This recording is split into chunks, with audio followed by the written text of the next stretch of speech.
దేవునికి ఆరాధన చేద్దాం.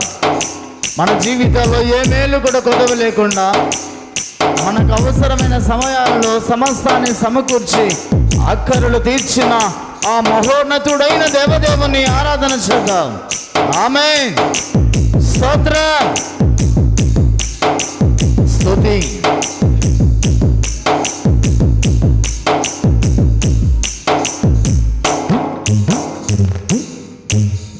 వ్యాధులను తొలగించినావు, మృదులను మరి లేపినావు. వ్యాధులను తొలగించినావు, మృదులను మరి లేపినావు. యెహోవా రాఫా స్వస్థపరచును, యెహోవా రాఫా స్వస్థపరచును, నన్ను స్వస్థపరచును.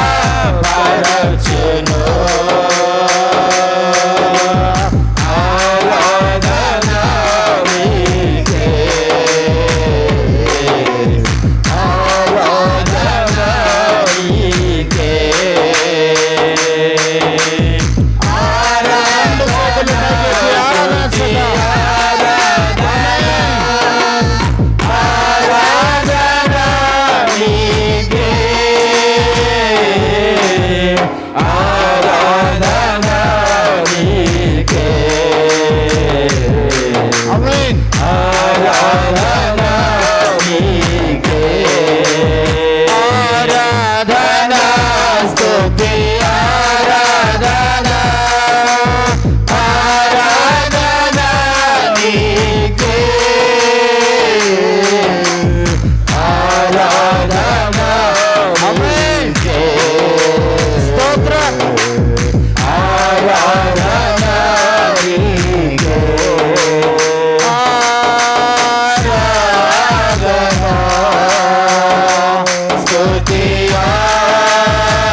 మనందరం కూడా ప్రభుని స్తుతి చేద్దాం, ఆరాధించుదాం. ఆరాధనకు యోగ్యుడు, స్తుతులకు పాత్రుడైన ఆ దేవదేవుని సన్నిధిలో ఉన్న మనందరం కూడా ఒక్కసారి ప్రభుని గణపరచుదాం, స్తుతించుదాం. హల్లెలూయా. వ్యాధులను తొలగించిన దేవుడు, మృతులను లేపిన దేవుడు, సమస్తమును సమకూర్చగలిగిన దేవుడు, ఆ దేవదేవుని నామాన్ని ఘనపరచుదాం, మహిమపరచుదాం. మనమందరము కూడా ఆయన సన్నిధిలో ఆయన నామ ఘనత కొరకై వాడబడదాం. హల్లెలూయా. స్తోత్రం, స్తోత్రం, స్తోత్రం, స్తోత్రం. స్తుతి, స్తుతి, స్తుతి, స్తుతి, స్తుతి. మనందరం ఏక మనస్సు కలిగి ప్రభు సన్నిధిలో యేసయ్యా నాతో మాట్లాడు ప్రభు అని మనందరం కూడా ప్రభుని అడుగుదాం. ప్రభు మాట్లాడబోతున్నాడు. వాక్యం కొరకు సంఘ పెద్దలు కొందరు ఉన్న ప్రార్థన చేస్తారు. మనందరం కూడా ఏకీభవించుదాం. ప్రభు సన్నిధిలోన ప్రార్థన చేసుకుందాం. భూత వర్తమాన భవిష్యత్ కాలములలో సర్వాధికారి అగో దేవుడనగు ప్రభువు పరిశుద్ధుడు పరిశుద్ధుడు పరిశుద్ధుడని వేవేల దూత గణముల చేతను మా వంటి బీదవారి చేతను నిత్యము మహిమ మహిమ అని పొగడబడుతున్నటువంటి మా ప్రియ పరలోకపు తండ్రి, నీ పరిశుద్ధమైన పాదములకు స్తుతులు స్తోత్రములు చెల్లించుకొంచున్నాం. ప్రభువా, పోయిన పరిశుద్ధ దినం నుండి ఈ పరిశుద్ధ దినం వరకు మమ్మల్ని అందరినీ కాచి కాపాడి నీ సజీవ సంఖ్యలలో ఉంచుకొని నీ మందిరముకు నడిపించుకొని మా ద్వారా మీరు పాటల ద్వారా మహిమ పొంది ఉన్నారు. అలాగే ప్రభా, నీ దాసుని మీరు నిలువబెట్టుకొని ఈ దినమునకై ఏ వాక్యమైతే ఆయన ద్వారా మీరు మాట్లాడాలనుకున్నారో ఆ వాక్యమును ఆయనతో మాట్లాడి మా జీవితాలను ప్రభా మార్చుకొనుటకు మాకు సహాయమును దయచేయమని అడుగుతూ ప్రార్థించుకొనుచున్నాం. ప్రభువా, పోయిన పరిశుద్ధ దినం నుండి ఈ పరిశుద్ధ దినం వరకు ప్రభువా, నేను కానీ నా కుటుంబము కానీ నా సంఘము కానీ ప్రభా, మీకేమైనా ఆయాసకరమైన జీవితము జీవించి ఉంటే అలాగే ఉంటే ప్రభువా, ప్రేమతో క్షమించి నీ బిడ్డలమైనటువంటి నీ పిల్లలమైనటువంటి మమ్మల్ని అందరినీ క్షమించమని అడుగుతూ ప్రార్థించుకొనుచున్నాం. ప్రభా, ఈ దినమును చూడలేక ఎందరో నీ సన్నిధానమునకు చేరి ఉన్నారు. ప్రభా, మమ్మల్ని అయితే ఎందుకు పనికిరానటువంటి మమ్ములను ప్రభా ఇంకా సజీవముగా ఉంచి మా చేత మీరు స్తుతులందుకొనుచున్నందుకు నీకు వేలాది వందనములు స్తుతులు స్తోత్రములు చెల్లించుకొంచున్నాం. ప్రభా, ఈ దినము పరిశుద్ధ దినము. పరిశుద్ధ దినములో నీ రక్తము చేత కడగబడిన ప్రతి బిడ్డ నీ మందిరమునకు వచ్చి మోకరించి ప్రార్థించాలని నీ వాక్యము సెలవిచ్చుతున్నది. ప్రభువా, మోకరించి ప్రార్థిస్తే మా స్థితి మారుతుంది. అలాగే ప్రభా, కన్నీటితో ప్రార్థన చేస్తే మా పరిస్థితి మారుస్తుంది. విశ్వాసముతో ప్రార్థిస్తే మా బ్రతుకు మారుతుందని నీ వాక్యములో సెలవిచ్చినట్లు ప్రతి బిడ్డ ప్రభువా మోకరించి కన్నీరు విడుచుచు విశ్వాసముతో ప్రార్థన చేసే బిడ్డగా ఉన్నటకు సహాయమును దయచేయమని అడుగుతూ ప్రార్థించుకొనుచున్నాం. ప్రభా, చదవబడిన లేఖన భాగాన్ని దీవించము, ఆశీర్వదించము. ప్రభా, మేము ఏ స్థితిలో ఉన్నామో ఆ స్థితిని బట్టి అసంతృప్తి చెందకుండా ఆ స్థితిని బట్టి సంతృప్తి చెందే భాగ్యము మా అందరికీ అనుగ్రహించమని అడుగుతూ ప్రార్థించుకొనుచున్నాం. మా అందరికీ ప్రభువా మారు మనసును దయచేయము, రక్షణను దయచేయము. అలాగే ప్రభా, కోరహు కుమారుల వలె నీ మందిరమునకు పరిగెత్తుకొని వచ్చే బిడ్డలుగా మాకందరికీ మంచి మనసును మారు మనసును దయచేయమని అడుగుతూ ప్రార్థించుకొనుచున్నాం. అలాగే ప్రభా, నీ సేవకుని దీవించము, ఆశీర్వదించము. వారికి ఇచ్చిన స్వాస్థ్యముని అంతటిని దీవించి ఆశీర్వదించమని అలాగే ప్రభా, సంఘ పెద్దలను పరిచారకులను సంఘ విశ్వాసులందరినీ సకాలమునకు నీ సన్నిధానముకు నడిపించుకొని నీ దాసుని ద్వారా మాట్లాడే ప్రతి మాటను మేమందరము విని నీ మాటల ప్రకారము నడుచుకునే భాగ్యము మా అందరికీ అనుగ్రహించమని అడుగుతూ నన్ను నేను తగ్గించుకుంటూ నీ ఘనమైన నామమును హెచ్చిస్తూ పరమందున్న యేసుక్రీస్తు నామమున అడిగి వేడుకొనుచు ప్రార్థించుకొనుచున్నాము తండ్రి. ఆమేన్. ఆమేన్. అందరు కూర్చుండమ్మా.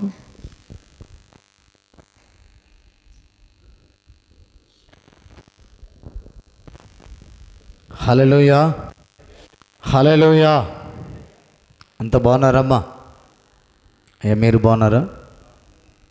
మంచిది. దేవుని అపారమైన కృప. మానవుడు దేవునికి దూరమై బ్రతుకుతున్న వేళ దేవుడు మరలా మానవుని దర్శించటానికి పరముని విడిచి భూలోకానికి దిగొచ్చి మనందరినీ కూడా కాపాడుతూ సంరక్షించి నడిపించిన దేవునికే మహిమ ఘనత ప్రభావములు కలుగునుగాక. ఆమేన్. మంచిది. గడిచిన వారంలో దేవాది దేవుడు మనతో మాట్లాడుతూ వచ్చిన మాటలు కొద్ది నిమిషాలు మనం జ్ఞాపకం చేసుకుందాం త్వరగా. హల్లెలూయా. చూడండి, దేవుని యొక్క వాక్యం తెలియజేస్తున్న రీతిగా ఈ జనుల మార్గమున మీరు నడవకుడి అని దేవుడు చాలా స్పష్టంగా గడిచిన వారంలో మనందరితో ప్రభు మాట్లాడుతూ వచ్చాడు. ఈ జనులు ఎవరు? ఈ జనుల మార్గమున నడవద్దని దేవుడు అంటున్నాడు. ఈ జనులు ఎవరు? అసలు వాళ్ళ గురించి రాయబడిన మాట, బైబిల్లో రాయబడిన మాట ఏంటంటే వారిని దుష్టులు అని దేవుడు పిలుస్తున్నాడు. దుష్టుల ఆలోచన చొప్పున నడవద్దన్నాడు. ఒక క్రైస్తవుడుగా, ఒక విశ్వాసిగా మన భక్తి జీవితాన్ని ఎలా కొనసాగించుకోవాలో ఎవరి మార్గమున నడవకూడదో దేవుడు గడిచిన వారములో చాలా స్పష్టంగా మనందరితో మాట్లాడుతూ వచ్చాడు. ఈ జనుల మార్గమున మీరు ప్రయాణం చేయొద్దు అన్నాడు దేవుడు. ఎందుకంటే ఆ జనుల మార్గమున ప్రయాణం చేసినట్లయితే మన జీవితాలు పతనమైపోతాయి అన్న ఉద్దేశంతో దేవుడు చాలా స్పష్టంగా మాట్లాడుతూ ఉన్నాడు. ఇశ్రాయేలుల ప్రజలు వారితో సహవాసము చేసి వారి క్రియలు నేర్చుకొని అని రాయబడింది. అందుకే ప్రియమైన దేవుని సంగమా, వారితో మనం ప్రయాణం చేయకూడదు, వారి మార్గమున మనం నడవకూడదు అని గడిచిన వారములో దేవుడు మనతో మాట్లాడుతూ వచ్చాడు. అందుకే మనమందరం కూడా అనేకులకు మాదిరికరమైన భక్తి జీవితాన్ని చూపించాలి, మాదిరికరమైనటువంటి క్రైస్తవ జీవితాన్ని చూపించాలి. అందుకే ఈ క్రైస్తవ విశ్వాస భక్తి జీవితంలో దుష్టుల ఆలోచన చొప్పున మనం నడవకూడదు అన్న ఉద్దేశాన్ని దేవుడు చాలా స్పష్టంగా మనందరితో మాట్లాడుతూ వచ్చాడు. మరి ఎవరి మార్గమున నడవాలి అని మనం పరిశీలన చేస్తే దేవుని యొక్క వాక్యం చాలా స్పష్టంగా తెలియజేసినటువంటి మాట, దేవుని యందు భయభక్తులు కలిగిన మార్గములో మనము ప్రయాణం చేయాలి. ఆ భక్తి జీవితంలో ఎప్పుడైతే వారు నడుచుకుంటారో అట్టి వారి మార్గమున మనం ప్రయాణం చేయగలిగితే చేరవలసిన గమ్యానికి చేర్చబడతామన్న భావాన్ని దేవుడు చాలా స్పష్టంగా మాట్లాడుతూ వచ్చాడు. ఒక క్రైస్తవుడిగా మనం అనేకులకు మాదిరి చూపించాలి. అందుకే అపొస్తలుడైన పౌలు గారు తిమోతికి రాస్తున్న పత్రికలో ఏమంటాడంటే, మీరు విశ్వాసులకు మీరు మాదిరికరంగా ఉండాలంటే ఏ విషయంలో మాదిరికరంగా ఉండాలి? ఫస్ట్ ఆఫ్ ఆల్ దేవుడు మాట్లాడుతూ వచ్చిన మాట తీరులో మనము మాదిరికరంగా ఉండాలి. రెండవది ప్రవర్తనలో మాదిరికరంగా ఉండాలి. మూడవది ఏ విషయంలో? ప్రేమలోను. అక్కడ రాయబడినటువంటి మాటను దేవుడు చాలా స్పష్టంగా మాట్లాడుతున్న పవిత్రతలో మనము మాదిరికరంగా ఉండాలి. ఎప్పుడైతే మనము మాట తీరు జీవితంలో మనం క్రైస్తవులుగా అనేకులకు మాదిరికరంగా ఉంటామో వీళ్ళు మాటను బట్టి వీళ్ళు క్రైస్తవులు అని పిలబడతారు. అందుకే ప్రేమైన దేవుని ప్రజలారా, మనమందరం కూడా మాటలలోనూ ప్రవర్తనలోనూ పవిత్రతలోనూ అనేకులకు మాదిరికరమైన భక్తి జీవితాన్ని కొనసాగించుకునే భక్తులుగా ఉండాలన్నటువంటి భావాన్ని గడిచిన వారములు దేవుడు మనందరితో మాట్లాడుతూ వచ్చాడు. ఈ వారం ఏం మాట్లాడుతున్నాడో చూడండి. ప్రకటన పుస్తకంలో రాయబడిన మాట 2వ అధ్యాయము 5వ వచనాన్ని మరొకసారి చదువుకుందాం. నీవు ఏ స్థితిలో పడితివో అది జ్ఞాపకము చేసుకుని మారు మనసు పొంది ఆ మొదటి క్రియలను చేయము.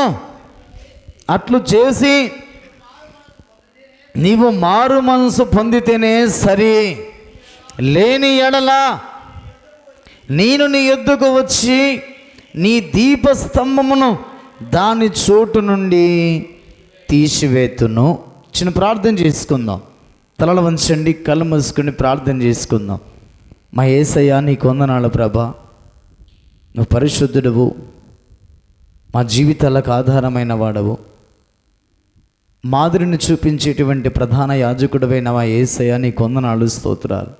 చదవబడిన లేఖన భాగాన్ని ఆధారం చేసుకుని ప్రభా మీరు మాతో మాట్లాడండి తండ్రి. మీరు మాతో మాట్లాడి మా ద్వారా నీ ప్రజలైన వారందరితో మాట్లాడి మహిమ తెచ్చుకొని ప్రార్థిస్తున్నాం.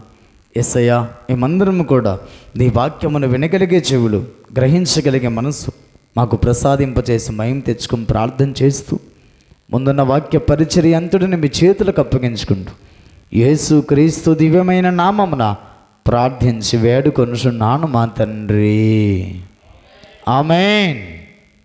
అందరు కూర్చున్నాము.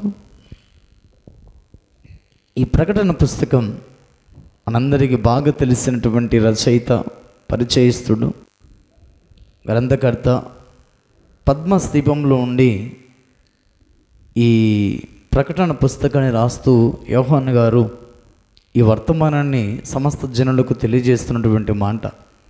అక్కడ రాయబడిన మాట ఏంటంటే, నువ్వు ఏ స్థితిలో పడిపోతావో అది జ్ఞాపకం చేసుకోమని చాలా స్పష్టంగా ఈ మధ్యాహ్నం వేళ మనందరితో మాట్లాడుతూ ఉన్నాడు. చూడండి, పడిపోయినటువంటి స్థితిని జ్ఞాపకం చేసుకోమంటున్నాడు. ఎక్కడి నుంచి? భక్తి జీవితంలో నుంచి. మనమందరం కూడా చక్కగా భక్తి చేస్తూ ఉన్నాం. మనందరం కూడా ఆయన మార్గంలో ప్రయాణం చేస్తున్నాం.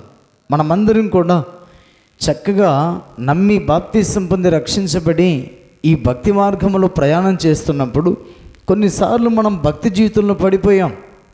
కొన్నిసార్లు మన జీవితంలో వెనకంజ వేస్తూ వచ్చాం. వెనక్కి చూస్తూ మనం పడిపోయిన స్థితిని మనము జ్ఞాపకం చేసుకోకుండా అలాగనే మోడుబారిపోయిన జీవితాలు, అలాగనే దేవునికి దూరమైపోతున్న జీవితాన్ని కొనసాగించుకుంటున్న వేళ దేవుడు మాట్లాడుతున్న మాట ఏమిటంటే, ఇదిగో నువ్వు ఏ స్థితిలో భక్తి జీవితంలో పడిపోయావో అది నీవు జ్ఞాపకం చేసుకోమంటున్నాడు. ఈ మధ్యాహ్నం వల్ల దేవుడు మనందరితో మాట్లాడుతున్నటువంటి మాటను ఆధారం చేసుకొని, ప్రియమైన దేవుని సంగమా, ఈ క్రైస్తవ భక్తి జీవితంలో మనం ఎక్కడైనా పడిపోయినట్లయితే అది జ్ఞాపకం చేసుకోవాలి. ఎక్కడ పడిపోయాం, ఏ స్థితిలో పడిపోయాం, ఏ పరిస్థితిలో నేను పడిపోయాను అని జ్ఞాపకం చేసుకొని మనం ఏం చేయాలంట, జ్ఞాపకం చేసుకుని దాన్ని వెంబడించకుండా మారు మనసు మనము పొందమని ప్రభు మాట్లాడుతున్నాడు. మారు మనసు పొందితే సరి, లేని ఎడల నేను నీ యొద్దకు వచ్చి నీ యొద్ద ఉన్న దీపస్తంభమును దాటి చోటు నుంచి తీసివేస్తాను అంటున్నాడు. ప్రియమైన దేవుని సంగమా, దేవుడు మనలో పెట్టినటువంటి ఆత్మదీపం ఉందే, ఆ దీపము దేవుడు తీసివేయక మునిపే, అది మన యొలో నుంచి తొలగించి వేయక మునిపే, నువ్వు ఏ స్థితిలో భక్తి జీవితంలో నువ్వు ఏ స్థితిలో పడిపోయావో అది జ్ఞాపకం చేసుకుని మారు మనసు పొంది మొదటి క్రియను మనము చేయాలి. మొదట ఉన్న భక్తి మనం చేయగలగాలి. మొదట ఉన్నటువంటి మనము విశ్వాసాన్ని కొనసాగించుకోవాలి. అందుకే దేవుడు నీతో నాతో మాట్లాడుతున్నటువంటి మాట, నువ్వు ఏ స్థితిలో భక్తిలో నువ్వు కూలిపోయావో, ఏ స్థితిలో భక్తి జీవితం నుంచి పడిపోయావో అది జ్ఞాపకం చేసుకోమని ప్రభు చాలా స్పష్టంగా మాట్లాడుతూ ఉన్నాడు. పడిపోయిన స్థితి ఎలా ఉంటుందో ఆ మాట చూడండి. ప్రకటన పుస్తకం దేవుడు చాలా స్పష్టంగా నీతో నాతో మాట్లాడుతున్న మాటను జ్ఞాపకం చేసుకుందాం. 3వ అధ్యాయం ప్రకటన 3:15-16 చూడండి. నీ క్రియలను నేను ఎరుగుదును, నీవు చల్లగానైనను వెచ్చగానైనను లేవు. నీవు చల్లగానైనను వెచ్చగానైనను, చూడండి ఇక్కడ రాయబడినటువంటి మాటను చూడండి. నీ క్రియలను నేను ఎరుగుదును, నువ్వు ప్రవర్తిస్తున్న ప్రవర్తన నేను ఎరుగుదును, నువ్వు చేస్తున్న భక్తి నేను ఎరుగుదును. ఒకప్పుడు నీ భక్తి ఎలా ఉండేదంటే చక్కగా నడుచుకునేదాన్ని దేవుని మందిరానికి, చక్కగా భక్తి చేసేవాడివి దేవుని మందిరములో. ఇప్పుడు ఎలా ఉన్నావంటే చల్లగానైనను లేవు, వెచ్చగానైనను లేవు. మన జీవితంలో చల్లగానైనా ఉన్న మేలు, వెచ్చగానైనా ఉన్న మేలు. మరి ఎలా ఉన్నావని దేవుడు మాట్లాడుతున్నాడు అక్కడ. కింద చదవనమాట, నీవు వెచ్చగానైనను చల్లగానైనను ఉండక నిలువెచ్చగా ఉన్నావు గనక నేను నిన్ను నా నోటి నుండి ఉమ్మివేయ ఉద్దేశించుచున్నాను. ఏమన్నాడు అక్కడ దేవుడు? ఇదిగో నువ్వు చల్లగానైనా ఉంటే బాగుండేది అబ్బాయి, వెచ్చగానైనా ఉంటే బాగుండేదమ్మా. నువ్వు ఎలా ఉన్నావంటే నులివెచ్చగా ఉన్నావు. అవసరాలకి దేవుని మందిరానికి వస్తున్నావు, అవసరం తీరిన తర్వాత దేవుని మరిచిపోతున్నావు.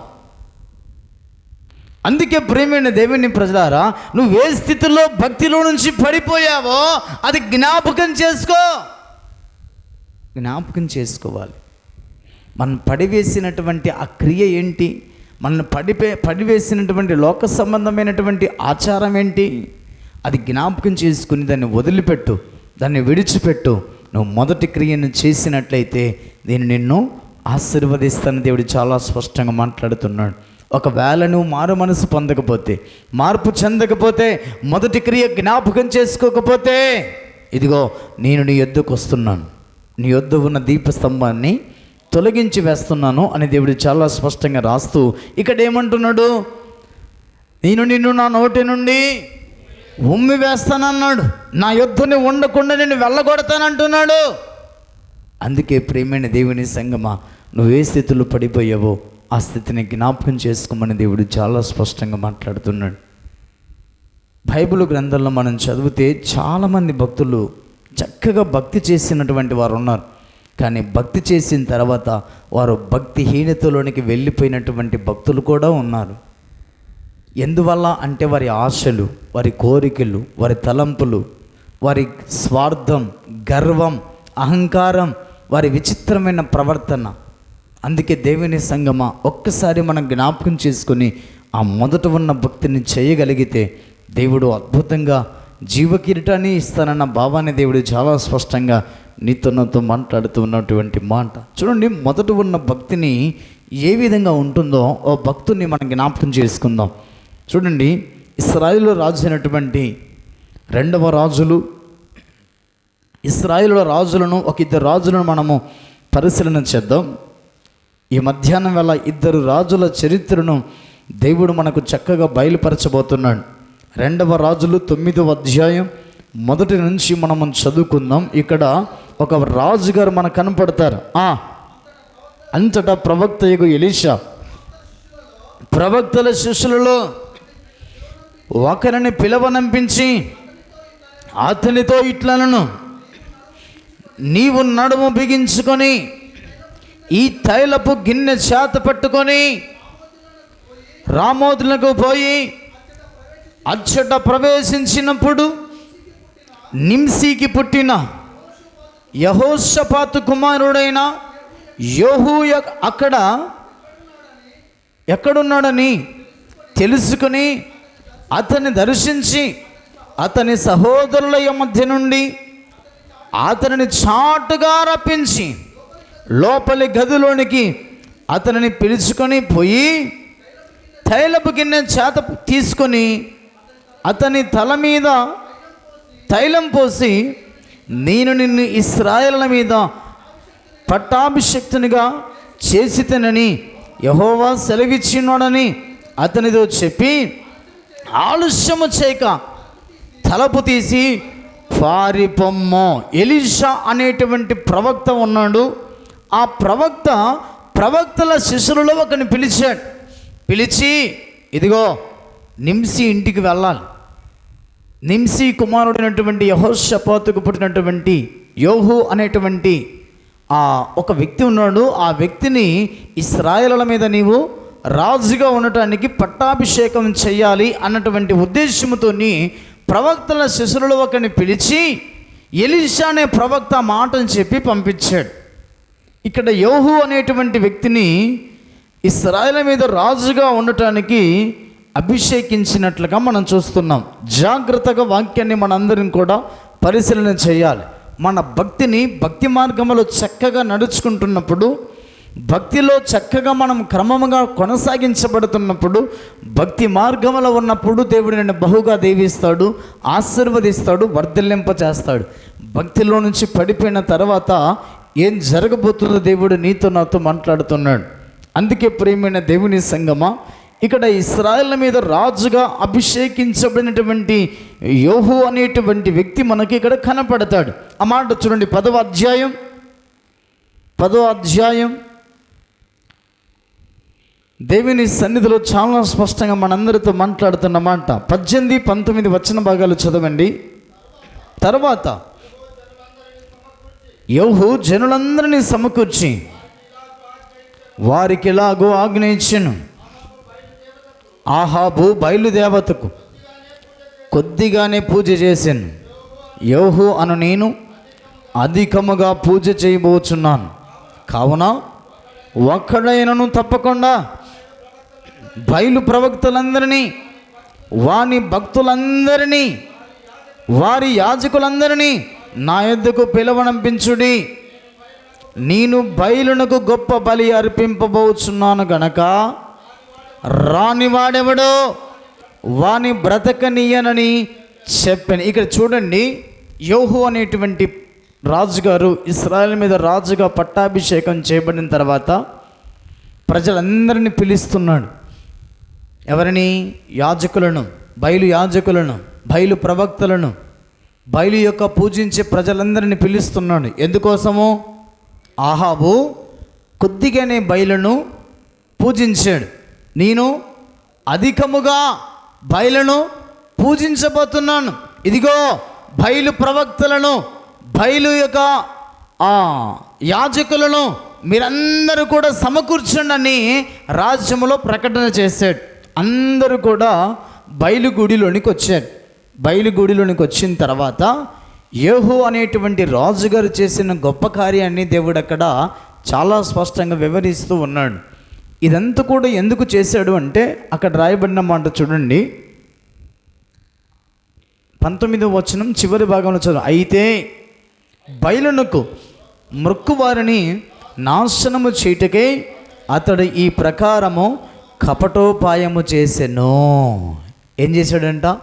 బయలు ప్రవక్తలందరినీ చంపటానికి, బయలును పూజించి ప్రజలందరినీ చంపటానికి ఆ బయలు గుడిలోనికి యేహూ అనేటువంటి ఇశ్రాయేలు రాజు అందరినీ సమకూర్చాడంట. అందరినీ సమకూర్చిన తర్వాత వారిని ఒక్కొక్కరిని చంపేసినట్లుగా మనం చూస్తున్నాం. దేవుని సంగమా, దేవుడు నీతో నాతో మాట్లాడుతున్న మాట, యేహూ అనేటువంటి రాజుగారు దేవుని పట్ల భయభక్తులు కలిగినవాడు, దేవుని యందు భయభక్తులు కలిగి భక్తి జీవితాన్ని చక్కగా చేసినవాడు.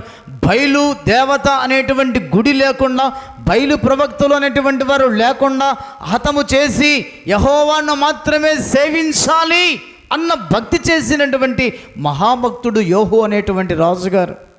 ఆ మాట చూడండి, అక్కడ రాయబడిన మాట 26 నుంచి చదవండి. బయలు గుడిలోని నిలుపు విగ్రహములను, గట్టికి చదవనా, బయటికి తీసుకొని వచ్చి వాటిని కాల్చివేసిరి. ఏం చేశారంట?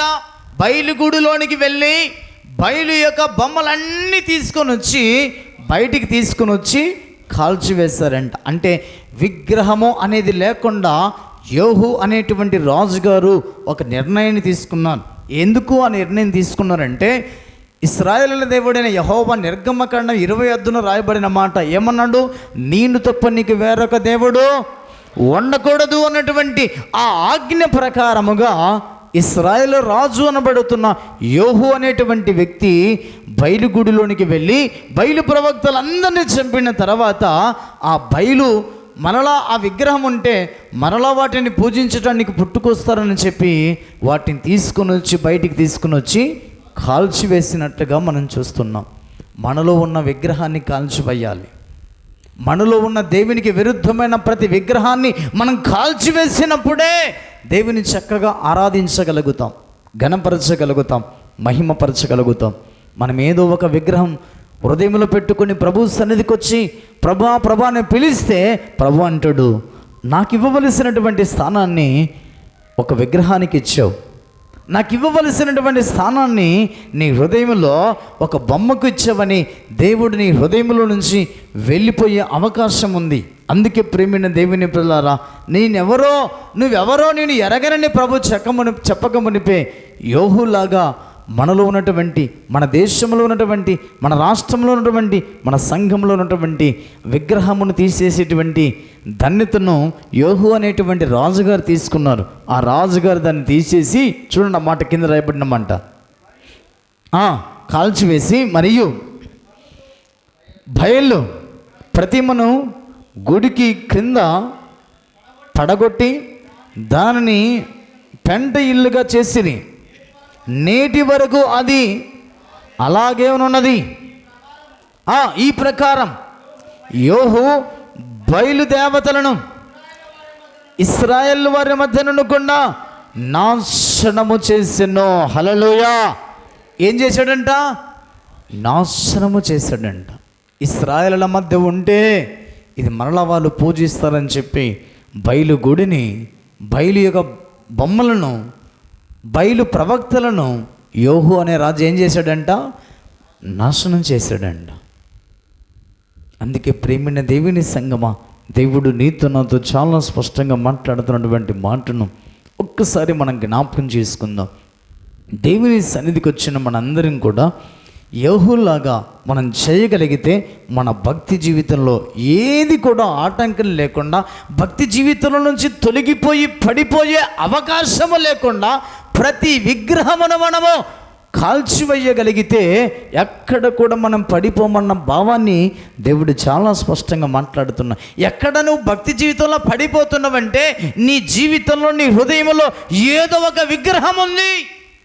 అందుకే పడిపోతున్నావు, అందుకే తొలగిపోతున్నావు. అందుకే దేవుడు మాట్లాడుతున్నమాట, అమ్మా ఏ స్థితిలోనూ పడిపోయావో భక్తి జీవితంలో అది జ్ఞాపకం చేసుకొని మారు మనసు పొందితే సరి.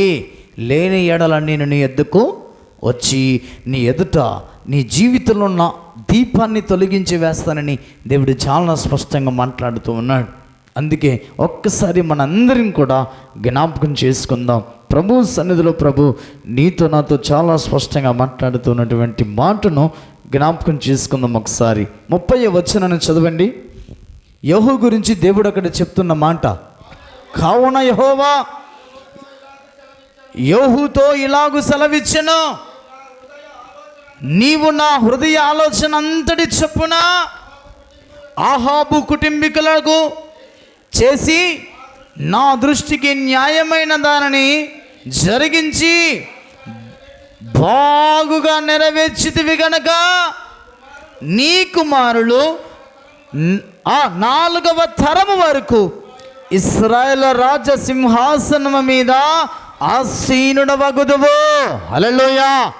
చూడండి, యెహూతో దేవుడు మాట్లాడుతూ వచ్చిన మాట, ఇదిగో ఇశ్రాయేలు మీద రాజుగా నిన్ను అభిషేకించినది మొదలుకొని నేటి వరకు కూడా నీవు నా హృదయాలోచనని నీవు నెరవేర్చితివి.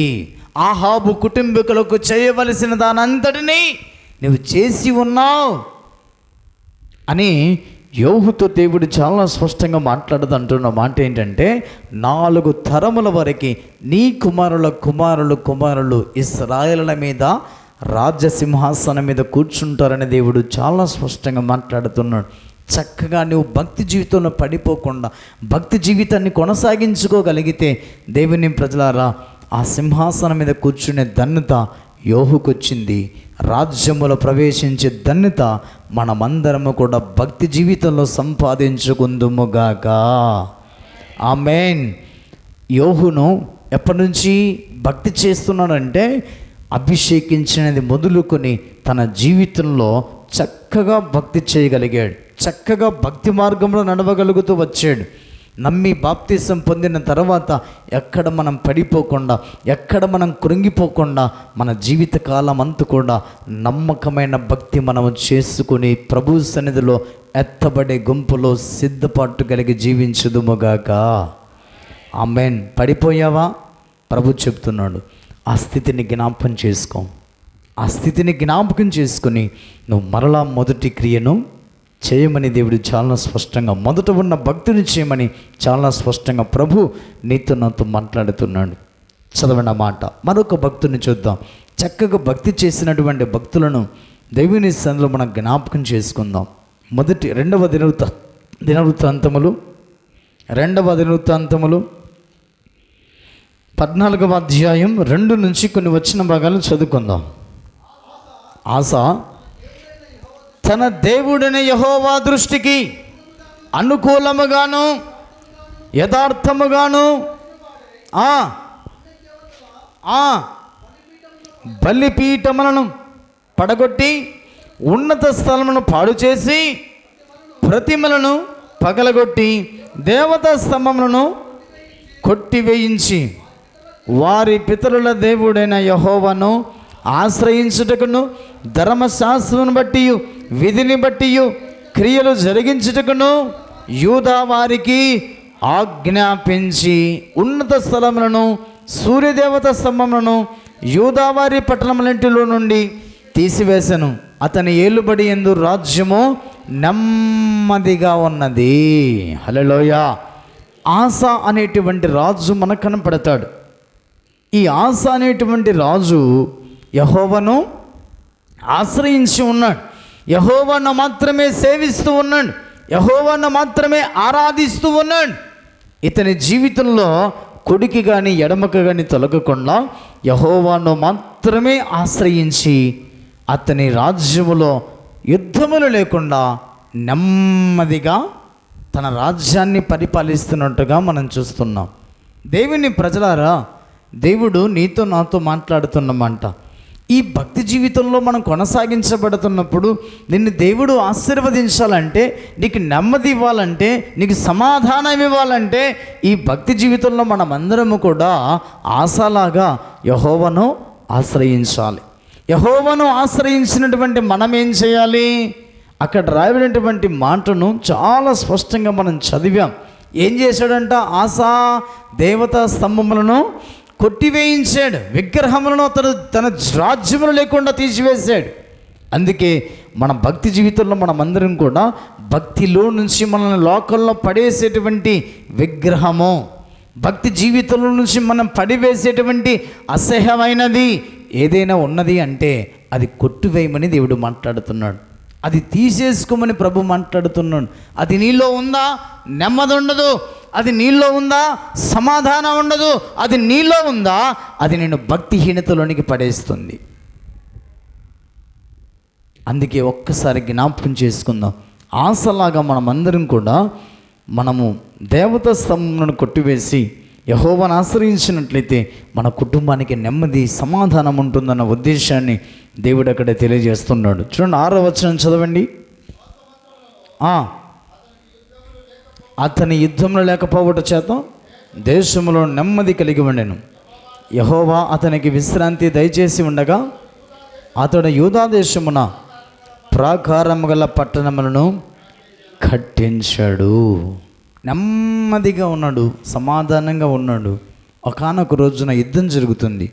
యుద్ధం జరుగుతున్నప్పటికీ చూడండి 11వ వచనంలో, ఆస తన దేవుడిని యెహోవాకు మొరపెట్టి, యెహోవా విస్తారమైన సైన్యము చేతుల్లో పడిపోకుండా బలము లేని వారికి సహాయము చేయుటకు నీకన్నా ఎవరును లేరు. మా దేవా యెహోవా మాకు సహాయము చేయము. నిన్నే నమ్ముకొని ఉన్నాం. నీ నామమును బట్టియే ఈ సైన్యమును ఎదిరించుటకు బయలుదేరుచున్నాం. యెహోవా నీవే మా దేవుడవు. నరమాత్రులను నీ పైన జయముందనీయకమో అని ప్రార్థించగా యెహోవా ఆ కూషీయులను ఆసా ఎదుట యూదవారి ఎదుటను నిలవనీయక వారిని మొత్తినందున వారు పారిపోయిరి. హల్లెలూయా. చూడండి, ఈ యొక్క యూదావారి మీదికి ఆసా రాజుగా పనిచేస్తున్న సమయమున కూషీలు అనేటువంటి సైన్యము ఆ ఆసా రాజు గారి మీదికి, రాజ్యం మీదకి వచ్చినప్పుడు ఆసా గారు యెహోవా సన్నిధికి వెళ్ళి ప్రార్థన చేస్తున్నాడు. యెహోవా మేము నిన్నే నమ్ముకొని ఉన్నాం, నీ మీదనే ఆనుకొని ఉన్నాం, ఆధారపడి ఉన్నాం. మాకు విజయం ఇచ్చేవాడవు నీవే అని యుద్ధానికి వెళుతున్నామని చెప్పి యుద్ధానికి వెళితే యెహోవా ఆసా ప్రార్థన విని కూషీయులను యెహోవా మొత్తగా వారి ఎదుట నిలవలేక పారిపోయి రాయబడింది. అంత భక్తి చేసినటువంటి ఆసా అతని ప్రార్థన దేవుడు ఆలకించాడు. నీ ప్రార్థన దేవుడు ఆలకించి నీ శత్రువుని ఎదుట నిలవకుండా ఉండాలంటే దానికి గల కారణం నీ భక్తి, మన భక్తి. అందుకే దేవుని ప్రజలారా, మన జీవితంలో కొన్నిసార్లు మన భక్తిహీనత వల్ల మన జీవితంలో సమస్యలు వస్తున్నాయి, శ్రమలు వస్తున్నాయి. అవి తొలగిపోవటం లేదు. కారణం ఏంటంటే నువ్వు ఏ స్థితిలో పడిపోయావో అదే స్థితిలో ఉన్నావు. దాన్ని జ్ఞాపకం చేసుకుని లేచినప్పుడు ప్రభువు సన్నిధిలో ఆశ్చర్యమైన కార్యాలు చూడగలుగుతావన్న భావాన్ని దేవుడు చాలా స్పష్టంగా మాట్లాడుతూ ఉన్నాడు. అందుకే రాజు అయినటువంటి ఆసా గారి ప్రార్థన విని కూషీయులను సైన్యముతో వచ్చిన వారిని యెహోవా మొత్తినందువల్ల వారి ఎదుట నిలవలేక పారిపోయిన రీతిగా మన మీదికి వచ్చేటువంటి అపవాది గర్జించే సింహం వల్లే మనని మృంగుదరాని వచ్చినటువంటి వాడు మనం చేసే ప్రార్థన బట్టి, మన భక్తి జీవితాన్ని బట్టి అపవాది అటుంచట్టు పారిపోవునుగాక. ఆమేన్. అందుకే యోబు భక్తుడు అంటున్న మాట ఏమిటంటే, నీ భక్తి నీకు ధైర్యము పుట్టించదా? మన భక్తి మన జీవితంలో ధైర్యం పుట్టిస్తుంది. ఎప్పుడు? ఆసలాగా యెహోవాను నమ్ముకున్నప్పుడు. ప్రభా మేము నిన్నే నమ్ముకొని ఉన్నాం, నీ మీదనే ఆధారపడి ఉన్నామని ఆసా విశ్వాసంతో, ధైర్యంతో ప్రార్థన చేశాడు. అతని జీవితంలో దేవుడు ధైర్యం ఇచ్చాడు. కూషీలను యెహోవా మొత్తగా వారు అటు నుంచి అటు పారిపోయిన రీతిగా మన భక్తి జీవితంలో ప్రతి విధమైన బలహీనతలు, ఆటంకాలు, సాతాను కుయుక్తులు మన యుద్ధ నుంచి పారిపోవునుగాక. చూడండి, చాలామంది భక్తి చేశారు. ఆ భక్తి జీవితంలో వారు జీవితాన్ని చాలా స్పష్టంగా నడుచుకుంటూ వచ్చారు. వారి జీవితంలో, భక్తి జీవితంలో పడిపోవటానికి గల కారణాలు ఏంటో కొన్ని ఉన్నాయి, చూద్దాం. 2వ తిమోతిలకు రాసిన పత్రిక రెండవ తిమోతులకు రాసిన పత్రిక 3వ అధ్యాయం 5వ వచనం. అమ్మ చదవాలి. పైకి భక్తి గలవారై ఉండి దాని శక్తిని ఆశ్రయించిన వారునై ఉందురు.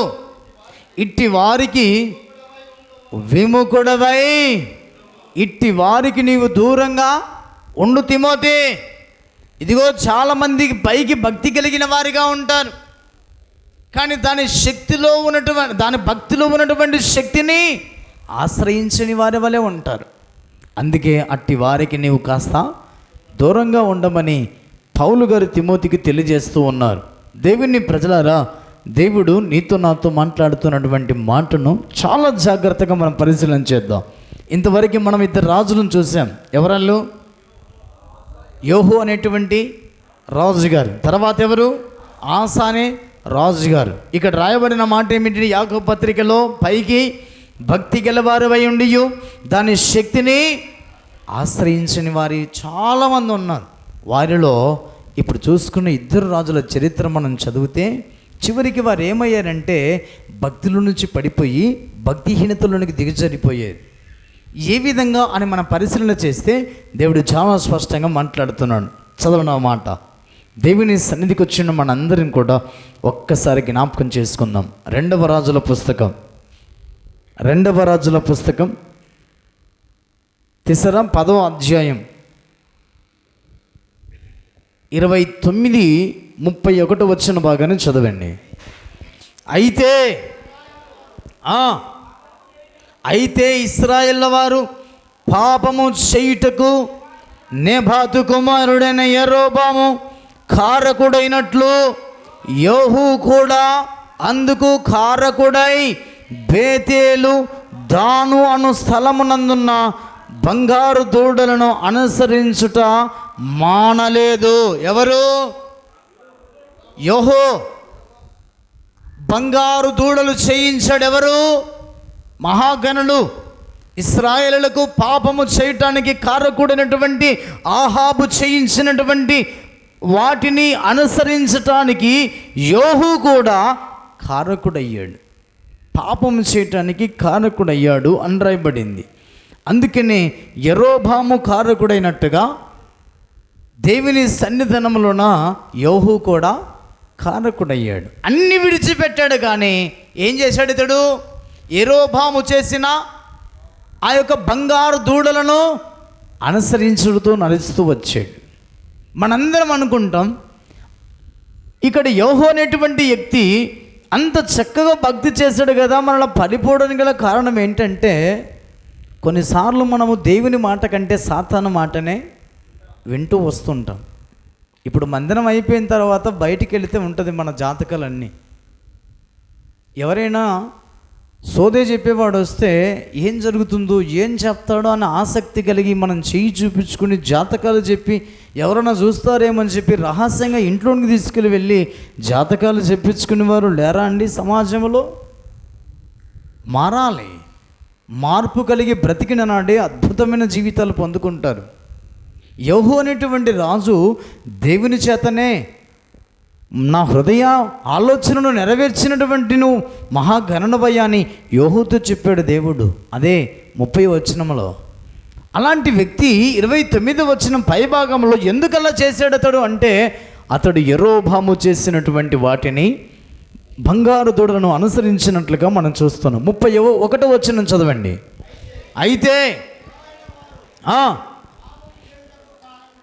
అయితే ఇశ్రాయేలు వారు పాపము చేయుటకు కారకుడైన యరొబాము చేసిన పాపములను యేహు ఏ మాత్రమును విసర్జించని వాడై ఇశ్రాయేలుల దేవుడైన యెహోవా నియమించిన ధర్మశాస్త్రమును పూర్ణ హృదయముతో అనుసరించుటకు శ్రద్ధాభక్తులు లేనివాడాయను. ఏ భక్తి లేనంట?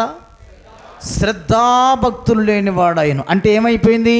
భక్తి జీవితంలో నుంచి అతడు భక్తిహీనతలోనికి పడిపోయాడు. శ్రద్ధాభక్తులు లేనివాడైపోయాడు. ప్రేమైన దేవుని సంగమా, దేవుడు మాట్లాడుతున్నమాట. ఈ మధ్యాహ్నం వల్ల మన భక్తి ఎలా ఉంది?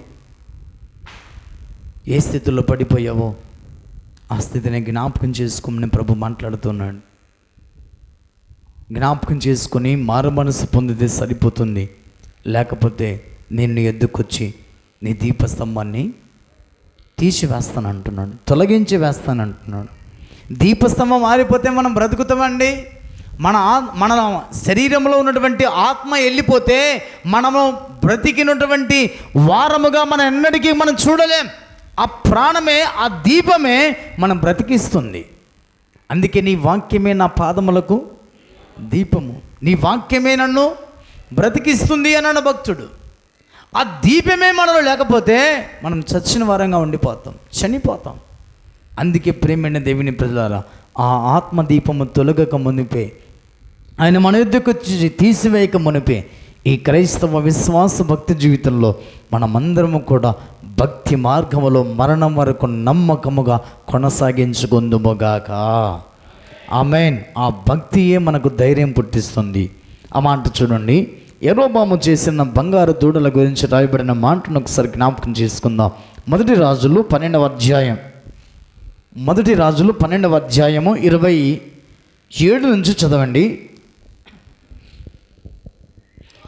యెరోబాము తన హృదయమందు తలంచి ఆలోచన చేసి 2 బంగారు దూడలు చేయించి జనులను పిలిచి, యెరూషలేమునకు పోవుట మీకు ఇదిగో యెరూషలేము వరకు మీరు వెళ్ళి ఆరాధించుట బహు కష్టము కాబట్టి మీ కొరకు ఇక్కడే యెహోవాను మీ కొరకు ఇక్కడే నిలబెడతానని చెప్పి ఆ మహిమను దూడ రూపంలోనికి మార్చిన మహాగణుడు ఎవరైనా ఉన్నారంటే యెరోబాము గారు.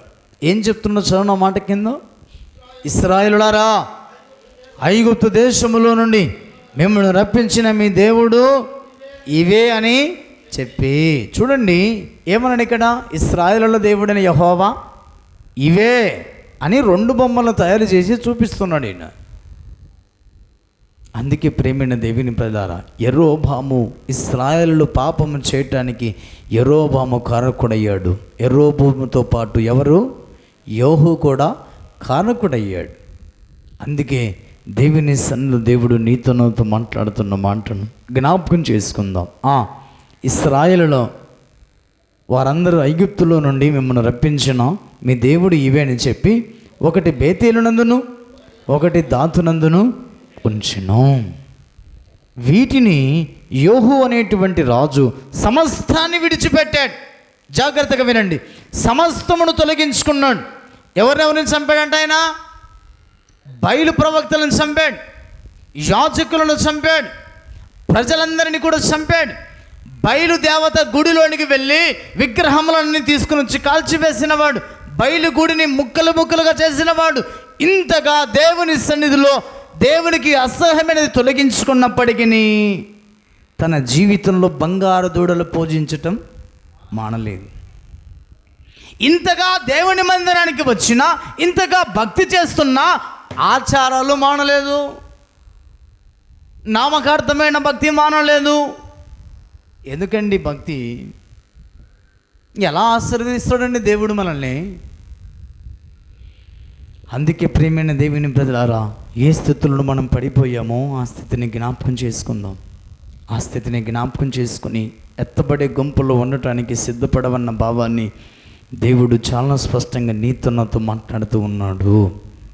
హల్లెలూయా, హల్లెలూయా. ఆ మాట చూడండి, రాజుగారి గురించి దేవుడు చాలా స్పష్టంగా తెలియజేస్తూ వచ్చిన మాట. ఈ యోహు అనేటువంటి రాజు యెరోబాము చేసినటువంటి తప్పును ఇతడు కూడా చేసి తన జీవితాన్ని పతనం చేసుకున్నాడు. తర్వాత 2వ దినవృత్తాంతములు 16వ అధ్యాయం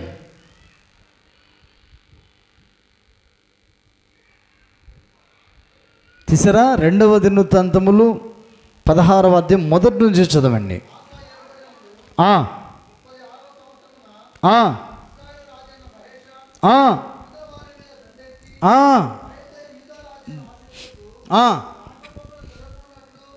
జరగకున్నట్లు యెహోవా మందిరమందున్న బక్కసములోని వెండి బంగారములను దమస్కులోని ఆ నివాసము చేయి. సిరియా రాజుకు బెన్హదదునకు దూతల చేత పంపించి, నా తండ్రికిని నీ తండ్రికిని కలిగినట్టు నాకును నీకును సంధి కలిగి ఉన్నది. వెండి బంగారం నీకు పంపి ఉన్నాను.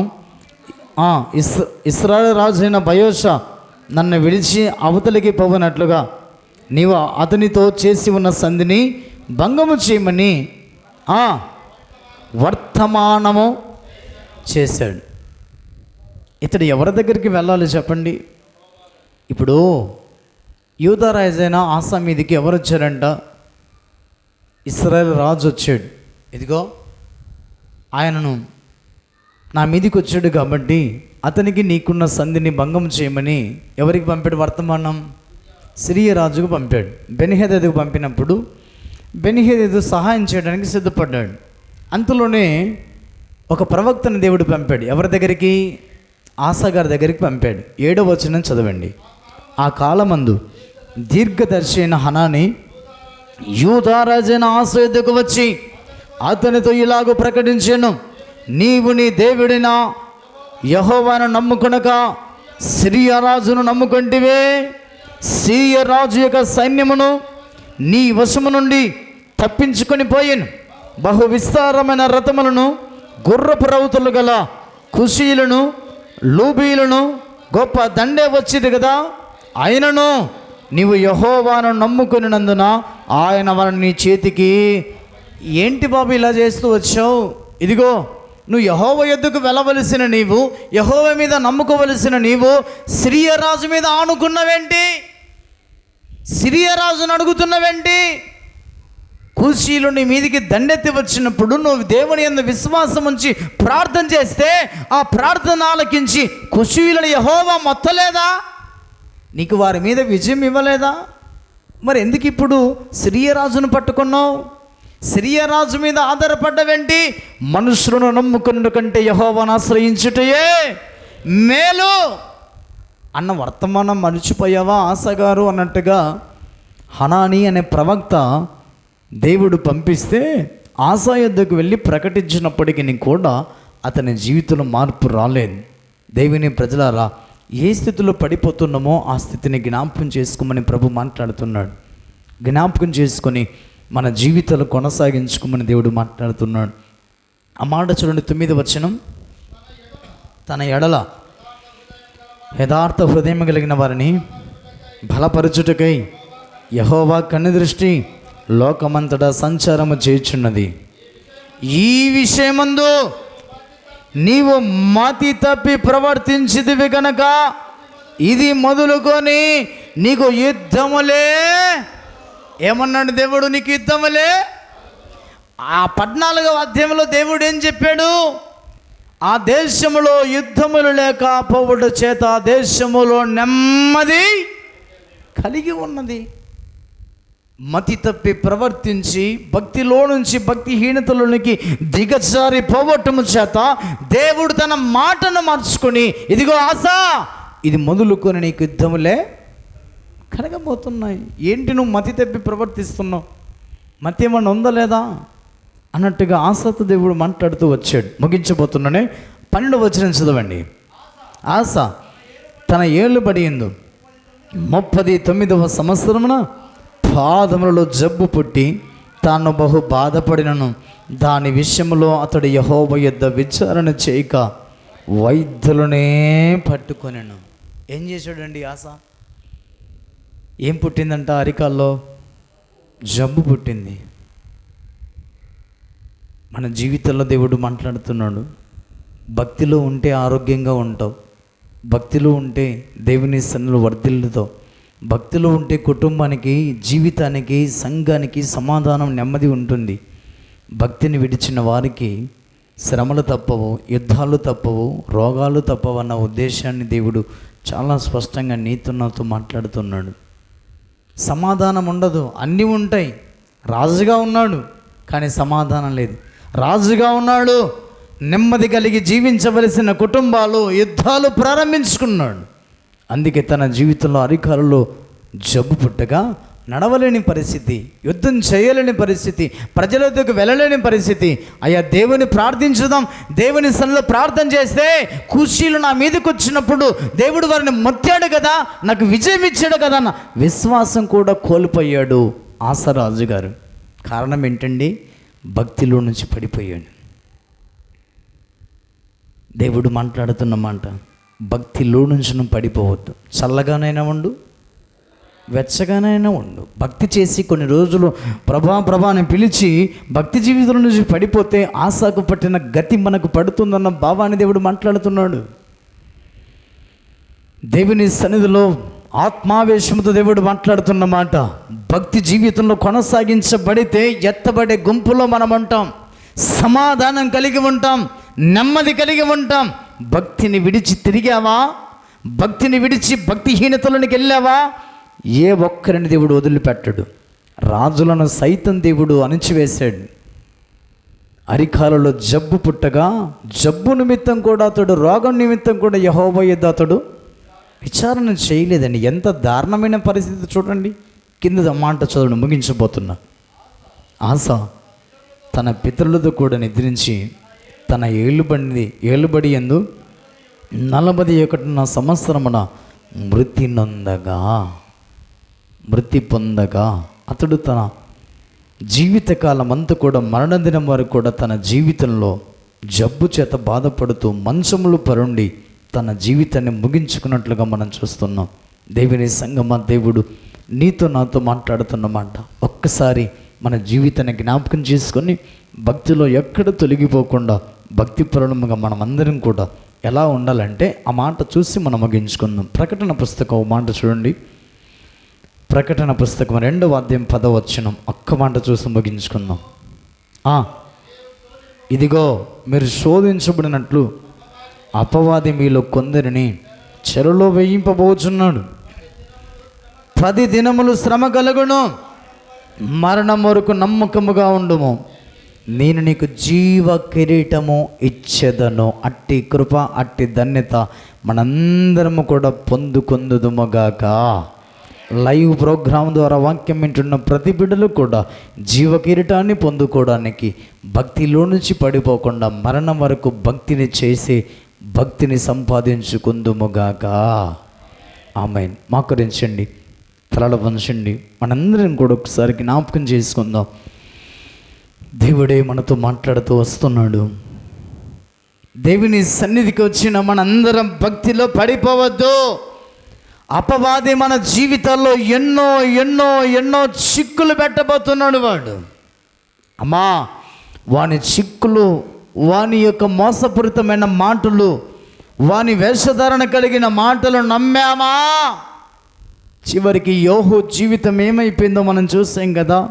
భక్తిలో నుంచి పడిపోయాడు, భక్తిహీనుడిగా జీవించాడు. ఎందుకు ఇలా చేసావు యోహు? ఎంతో భక్తి చేసిన యోహు, ఎంతో నమ్మకంగా జీవించిన యోహు రాజుగారు తన జీవితంలో చివరికి భక్తిలో నుంచి తొలగిపోయాడు. యెరోబాము చేయించిన 2 బంగారు ప్రతిమలకు నమస్కరించాడు. అది మాత్రం అతడు అనుసరించలేదు. యెహోవాకు ఇష్టమైనటువంటి భక్తి శ్రద్ధలు చూపించలేకపోయాడు. ఈ మధ్యాహ్నం వాక్యం వింటున్న దేవుని జనాంగమా, భక్తి శ్రద్ధలు నీలో లేకపోతే ప్రభు మాట్లాడుతున్నాడు, ఏ స్థితిలో నువ్వు పడిపోయావు,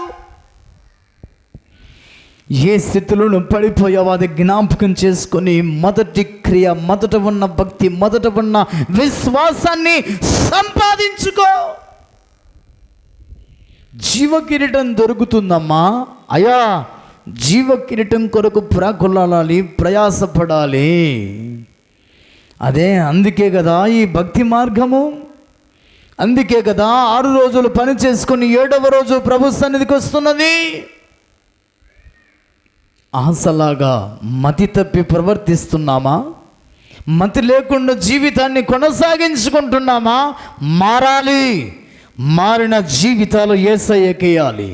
అప్పుడే అద్భుతమైన దీవెన, ఆశీర్వాదాలు పొందుకుంటామన్న భావాన్ని దేవుడే మాట్లాడుతూ వస్తున్నాడు. ప్రార్థన చేసుకుందాం. మనం అందరం కూడా ప్రార్థన చేసుకుందాం. ప్రభు సన్నిధిలో జీవితాన్ని కొనసాగించుకోవడానికి సిద్ధపడదాం. మరణము వరకు నమ్మకముగా భక్తి చేద్దాం. నీ భక్తే నీకు ధైర్యం పుట్టిస్తుంది. నీ భక్తే నీకు విశ్వాసాన్ని వృద్ధి చేస్తుంది. నీ భక్తే నీ రోగాన్ని బాగు చేస్తుంది. జ్ఞాపకం చేసుకుందాం, ప్రార్థన చేసుకుందాం. సమయమున కడుమూరు నుంచి వచ్చినటువంటి యేసేపన్న గారు ప్రార్థన చేస్తారు. ఎత్తబడిన వాక్యం ప్రతి హృదయంలో నీరు కట్టి ఫలింపబడే రీతిగా మనందరం కూడా ఏకీభవించుదాం, ప్రార్థించుకుందాం. మహాపరిశుద్ధుడా, ప్రేమగల మా తండ్రి, కృపగలనైనా తండ్రి, నీకే వందనములు, స్తోత్రములు, స్తుతులు చెల్లిస్తున్నాము తండ్రి. నా ప్రభా, ఈ యొక్క మధ్యాహ్న కాల సమయంలో తండ్రి, నీ కుమారు నా ప్రభా తండ్రి, అయ్యగారు నా ప్రభా చక్కని వాక్యం తండ్రి వివరించాను నా ప్రభా తండ్రి. ఆ యొక్క వాక్యం తండ్రి మా హృదయలో ఉంచుకొని తండ్రి విడిచిపెట్టకుండా తండ్రి నా ప్రభా మేము నెమ్మరేసే భాగ్యం దయచేయండి నా ప్రభా తండ్రి. ఏబో మంచివాడు తండ్రి నా ప్రభా, ఆయన తండ్రి పడిపోయాడు తండ్రి నా ప్రభా. పడిపోయిన వ్యక్తి తండ్రి లేపనెత్తిన వాడు నువ్వేనైనా నా తండ్రి. ఈ యొక్క సమయంలో తండ్రి యోబు తండ్రి నా ప్రభా, ఆశ తండ్రి యొక్క చెప్పిన తండ్రి ఆ కుమార్ తండ్రి ఎలా ఉన్నారు తండ్రి, అదే విధంగా తండ్రి మేము నడుచుకునే భాగ్యం దయచేయి నా ప్రభువా తండ్రి. యొక్క చెప్పిన మర్మములు తండ్రి నీరు కట్టి